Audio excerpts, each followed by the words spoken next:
നമസ്കാരം. ഗോവൻ വിശേഷത്തിലേക്ക് സ്വാഗതം.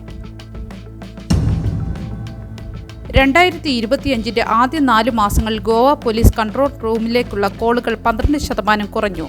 കഴിഞ്ഞ വർഷം 12,302 കോളുകൾ ലഭിച്ചപ്പോൾ ഇത്തവണ 10,816 കോളുകൾ മാത്രം. സ്ത്രീകൾക്കെതിരായ കുറ്റകൃത്യങ്ങളുമായി ബന്ധപ്പെട്ട കോളുകൾ 21.5% കുറഞ്ഞു. കുറ്റവാളികളെ വേഗത്തിൽ അറസ്റ്റ് ചെയ്യുകയും ഫലപ്രദമായ നിരീക്ഷണം നടത്തുകയും ചെയ്തതാണ് കോളുകൾ കുറയാൻ കാരണമെന്ന് DGP അലോക് കുമാർ പറഞ്ഞു. മോഷണം, ആക്രമണം, ശബ്ദ മലിനീകരണം, ട്രാഫിക് പ്രശ്നങ്ങൾ എന്നിവയുമായി ബന്ധപ്പെട്ട കോളുകളും ഗണ്യമായി കുറഞ്ഞു. ഏപ്രിലിൽ ഗോവയിൽ 198 റോഡ് അപകടങ്ങൾ റിപ്പോർട്ട് ചെയ്തു. 26 പേർ മരിക്കുകയും 93 പേർക്ക് പരിക്കേൽക്കുകയും ചെയ്തു. നോർത്ത്, സൗത്ത് ഗോവ ജില്ലകളിൽ 12 വീതം മരണകാരണമായ അപകടങ്ങളുണ്ടായി. സൗത്ത് ഗോവയിൽ 115 അപകടങ്ങളും നോർത്ത് ഗോവയിൽ 83 അപകടങ്ങളും റിപ്പോർട്ട് ചെയ്തു. മരിച്ചവരിൽ 17 പേർ ബൈക്ക് ഓടിച്ചവരും 4 പേർ പിൻസീറ്റ് യാത്രക്കാരും 5 പേർ കാൽനട യാത്രക്കാരുമാണ്. 17 പേർക്ക് ഗുരുതരമായ പരിക്കേറ്റു. ഗതാഗത വകുപ്പിന്റെ കണക്കുകൾ പ്രകാരം സൗത്ത് ഗോവയിൽ കൂടുതൽ പരിക്കുകൾ റിപ്പോർട്ട് ചെയ്തു. ഗോവയിൽ മുട്ടയുടെ വില ഒരു ഡസന് 75 രൂപയായി കുറഞ്ഞു. മാസങ്ങളായി തുടർന്ന ഉയർന്ന വിലയിൽ നിന്ന് ആശ്വാസം. ഏപ്രിലിൽ 80 രൂപയായിരുന്ന വില മെയ് മാസത്തിൽ 5 രൂപ കുറഞ്ഞു.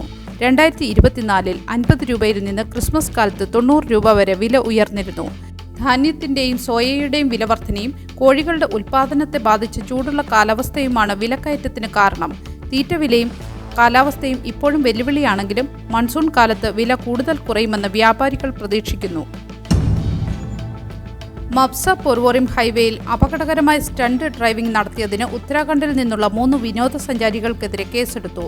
തുഷാർ ധിലോൻ, ചേതനകുമാർ, തുഷാർ കുമാർ എന്നിവരാണ് പ്രതികൾ. മെയ് 16-നാണ് സംഭവം. ഡ്രൈവർക്കെതിരെ മോട്ടോർ വെഹിക്കിൾ ആക്ട് പ്രകാരവും വാഹന ഉടമയ്ക്കെതിരെ സെക്ഷൻ 192 പ്രകാരവും കേസ് ചുമത്തി. അധികൃതർ വാഹനം പിടിച്ചെടുത്തു. അപകടകരമായ ഡ്രൈവിംഗ് ഒഴിവാക്കണമെന്ന് പോലീസ് മുന്നറിയിപ്പ് നൽകി, പ്രത്യേകിച്ച് വിനോദസഞ്ചാര മേഖലകളിൽ. ഗോവയിലെ 154 ഇരുമ്പയിര് ഖനന ലീസുകൾ പശ്ചിമഘട്ടത്തിലെ പരിസ്ഥിതി സംവേദന മേഖലയിലായതിനാൽ ഈ ലേലം നടത്തില്ല. 2024 ഓഗസ്റ്റിൽ കേന്ദ്ര പരിസ്ഥിതി മന്ത്രാലയം 108 ഗ്രാമങ്ങളെ ESA അഥവാ എക്കോ സെൻസിറ്റീവ് ഏരിയ ആയി നിർദ്ദേശിച്ചിരുന്നു. ഈ ഗ്രാമങ്ങളിലാണ് ലീസുകൾ. ESAയിൽ ഖനന പ്രവർത്തനങ്ങൾ നടത്താൻ കഴിയില്ലെന്നതിനാൽ ലേലം ഒഴിവാക്കിയതായി ഖനന ഡയറക്ടർ നാരായൺ ഗാഡ് പറഞ്ഞു. കേന്ദ്രം ചില ഗ്രാമങ്ങളെ ESA പട്ടികയിൽ നിന്ന് ഒഴിവാക്കിയാൽ ആ ലീസുകൾ പുനഃപരിശോധിക്കും. 2023 മുതൽ 12 ധാതു ബ്ലോക്കുകൾ ലേലം ചെയ്തതിൽ 7 എണ്ണത്തിന് പരിസ്ഥിതി അനുമതി ലഭിച്ചു. ഗോവയിൽ 13.34 ലക്ഷം വാഹനങ്ങളിൽ 6.06 ലക്ഷം വാഹനങ്ങൾ മാത്രമാണ് ഹൈ സെക്യൂരിറ്റി രജിസ്ട്രേഷൻ പ്ലേറ്റുകൾ സ്ഥാപിച്ചിട്ടുള്ളത്. കേന്ദ്ര സെൻട്രൽ മോട്ടോർ വെഹിക്കിൾ ആക്ട് പ്രകാരം HSRP നിർബന്ധമാണെങ്കിലും പകുതിയിലധികം വാഹനങ്ങൾ ഇനിയും ഇത് പാലിക്കാത്തതിനാൽ ഗതാഗത വകുപ്പ് കർശന നടപടികൾ സ്വീകരിക്കുന്നു. 2019 മുൻപ് 2.13 ലക്ഷവും 2024 ഡിസംബർ വരെ 3.85 ലക്ഷവും HSRP സ്ഥാപിച്ചു. ഉടമകൾ സ്ക്രാപ്പിംഗ് റിപ്പോർട്ട് ചെയ്യാത്തതും വൈകല്യത്തിന് കാരണമാണ്. HSRP ഓൺലൈനായി ഓർഡർ ചെയ്യാം. മെയ് 18-ന് പോർച്ചുഗലിൽ നടക്കുന്ന പൊതു തെരഞ്ഞെടുപ്പിൽ പോർച്ചുഗീസ് പൗരത്വമുള്ള ഗോവക്കാർക്ക് പനജിയിലെ പോർച്ചുഗീസ് കോൺസുലേറ്റിൽ വോട്ട് ചെയ്യാം. മെയ് 17, 18 തീയതികളിൽ രാവിലെ 8 മുതൽ വൈകിട്ട് 7 വരെ വോട്ടിംഗ് നടക്കും. പോർച്ചുഗീസ് സിറ്റിസൺ കാർഡ് ഉള്ളവർക്ക് ഓട്ടോമാറ്റിക്കായി വോട്ടർ പട്ടികയിൽ ഉൾപ്പെടും. വിദേശത്തുള്ളവർക്ക് പോസ്റ്റൽ ബാലറ്റ് വഴിയും വോട്ട് ചെയ്യാം. തെരഞ്ഞെടുപ്പ് കമ്മീഷനിൽ രജിസ്റ്റർ ചെയ്തവർക്ക് മാത്രമാണ് നേരിട്ട് വോട്ട് ചെയ്യാൻ അനുമതി.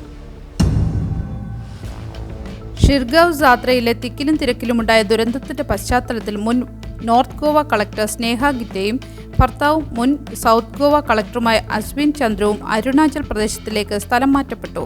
ഗോവ സർക്കാർ നിയോഗിച്ച അന്വേഷണ സമിതി ആസൂത്രണത്തിലും ജനക്കൂട്ട നിയന്ത്രണത്തിലും വീഴ്ചകൾ കണ്ടെത്തിയിരുന്നു.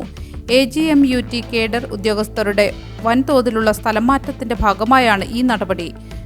നോർത്ത് ഗോവയുടെ അധിക ചുമതല വഹിച്ചിരുന്ന യശ്വിനി ബിയും അരുണാചലിലേക്ക് മാറ്റപ്പെട്ടു. ഷിർഗാവ് ലൈറായി ക്ഷേത്രത്തിലെ ജാത്ര ആഘോഷത്തിലുണ്ടായ തിക്കിലും തിരക്കിലും പെട്ട പരിക്കേറ്റ 3 രോഗികളിൽ ഒരാളുടെ നില ഗുരുതരമായി തുടരുന്നു.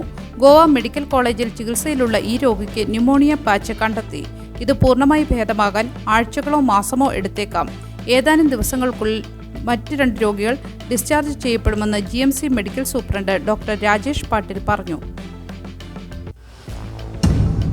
കലാ-അക്കാദമിയുടെ 60 കോടി രൂപ മുടക്കിയുള്ള പുനരുദ്ധാരണത്തിൽ ഗുരുതരമായ ഘടനാപരമായ വീഴ്ചകൾ കണ്ടെത്തിയതിനെ തുടർന്ന് സർക്കാർ പുതിയ അറ്റകുറ്റപ്പണികൾക്ക് ഉത്തരവിട്ടു. മുഖ്യമന്ത്രി പ്രമോദ് സാവന്ത് കരാറുകാരനോട് സൗജന്യമായ അറ്റകുറ്റപ്പണികൾ നടത്താൻ നിർദ്ദേശിച്ചു. പണി പൂർത്തിയാക്കിയ ശേഷം കരാറുകാരനെ ബ്ലാക്ക് ലിസ്റ്റ് ചെയ്യും. ശബ്ദ വെളിച്ച സംവിധാനങ്ങളിലും എയർ കണ്ടീഷനിങ്ങിലും തകരാറുകൾ കണ്ടെത്തി. 2021-23 കാലത്ത് നടന്ന പുനരുദ്ധാരണം സാങ്കേതിക ഘടനാപരമായ പോരായ്മകൾ മൂലം പാഴായെന്ന് വിജയ് കെൻകരെ അധ്യക്ഷനായ സമിതി റിപ്പോർട്ട് ചെയ്തു.